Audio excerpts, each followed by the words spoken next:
Hey y'all, welcome to day 13. I'm going to give you a quick overview on how to get your documents authenticated, attested, and all that for if you are going to be teaching abroad. Now, I only know what the process is for US teachers, but I'm going to assume it's something similar for everybody. So you're going to go to travel.state.gov, look over what it says as far as what are the requirements.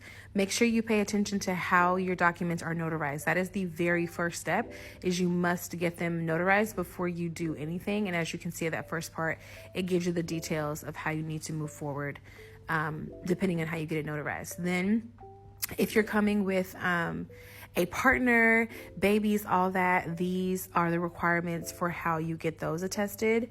Then you have the list of federally issued documents, and then the important part here is the other document section, and that is your transcripts, your degrees, and all that. So this is the list right here. I literally had this screenshot of this right here in my phone and studied it and looked at it, and these are the steps that you need to go through to get it done. Hope this is helpful.